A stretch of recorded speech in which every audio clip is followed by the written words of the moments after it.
I think I found that when I read the book before the residency, it brought me to a very uncomfortable place.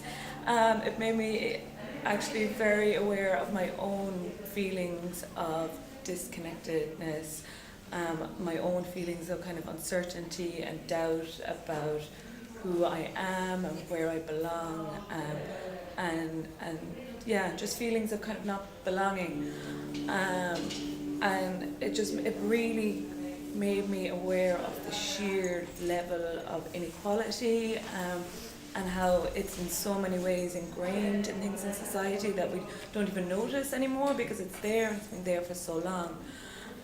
So to try and get my head around this sense of turmoil, I started looking at my own family, and kind of figures in my life that I would consider quite strong, and kind of very aware of their own identity. So I was looking at my mother and my grandmother, and as I kind of looked into more, and I spoke to my mother quite a lot about it, yeah, and it really made me realise the obstacles that they had to overcome in their lives to kind of make their mark and to really speak out. So even my mother, something which I hadn't really realised, I knew about, but I didn't know the extent to it. So she was the first woman in Ireland to get a license to be paramedic, so to actually drive the license. Drive it, yeah. So, which, at the time I was like, oh my God, I was only a child at the time, but I thought, thought this was amazing. But it led to a very horrible experience of bullying in the workplace for her. So for years she had to, this was supposed to have been, this test, getting this license was supposed to have been the challenge for her, but actually it came afterwards and for years afterwards. And the bullying... All the time she has to... stay strong and keep that face. But the bullying came not just from men; it came from other women as well. Yeah, and it was like this thing that she had she'd shifted a balance. So when I went to the residency, then the work in the printmaking practice, it came about trying to make sense of this for me. And I really discovered during the residency that printmaking for me is a way to feel connected. And it's something that I noticed within every printmaking studio, within every printmaking environment. Everything gets left at the door. Everybody is equal in that space.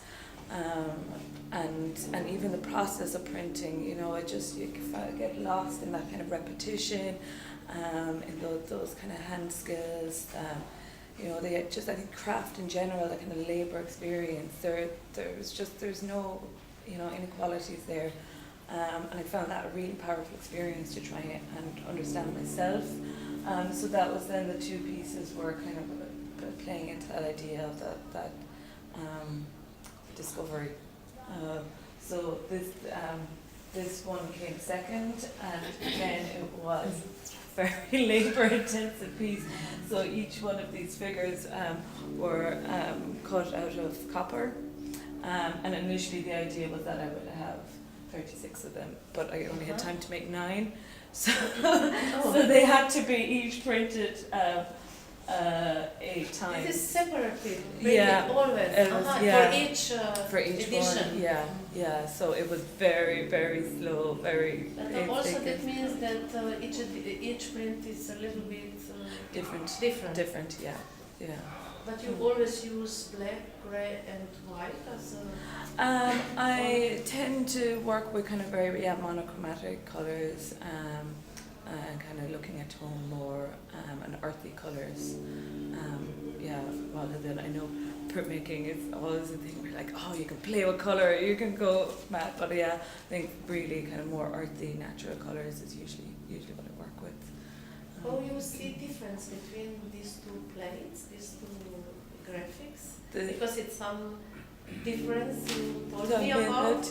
Yeah. Well, so this piece was it's one plate. It's an etching aquatint, and actually originally this piece was kind of the one that was about working it out, you know, and working through that feelings of turmoil and uncertainty. But actually this one became the more kind of ordered one, and the more, Just the and bodies actually, are not so in communication to each each other. Yeah, exactly, yeah. And then with this one, then it was the idea was supposed to be about being put in order, and then it was also a play on Simone de Beauvoir. She talks about the idea of the female, how over and over again it's been seen as this object or ideas to be put onto. So it was kind of thinking about that, and how that this idea of the woman being an object that has to be collected and, you know, put in her place. And and it actually, again, while I was researching into this, I discovered this in a lot of Irish pubs. There are tiny little rooms called snugs, which everybody loves going into them. They're really cozy, and it feels like you have your own separate space. But what I had never known before was that those spaces were actually built for women up until 1960s, 1970s, so not that long ago, So the idea was that women shouldn't be seen in the pub, so those spaces were built so that you would be out of the way, because it wasn't proper for a woman to, So the big step was to build it, to so it was kind of things like that, like just things that we think are normal, but actually there's quite dark inequality underneath it all. And even again, as I was looking into more into my family and the history, I found my great grandmother's wedding veil. My great grandmother, she was an incredibly strong woman, and she had always said she was only having one child, and that was it. She did not want to, which in Ireland at that time was, you know, it was. She was like, no, that's it. And she always stood her ground with everything, and especially because my great grandfather was incredibly strong. Like, he was a sergeant in a village, so like for her to be that, like, assertive was really kind of something unusual for that time. But her wedding veil, there was a note on it saying that it was made by the Good Shepherd nuns in Limerick, which they were the nuns that ran the Magdalen laundries. So actually, more than likely, I don't know if you know about the Magdalen laundries, they were these institutes in Ireland where if women got pregnant out of wedlock, they were sent there, and they were treated like slaves. Yeah, they were horrible, horrible things.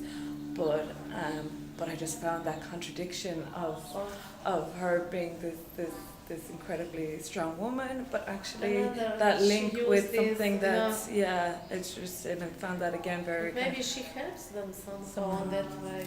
Yeah, I don't know. I can never ask her now, but even my mother hadn't explore noticed a little it before. bit further. It's interesting story. Yeah. Of this differences.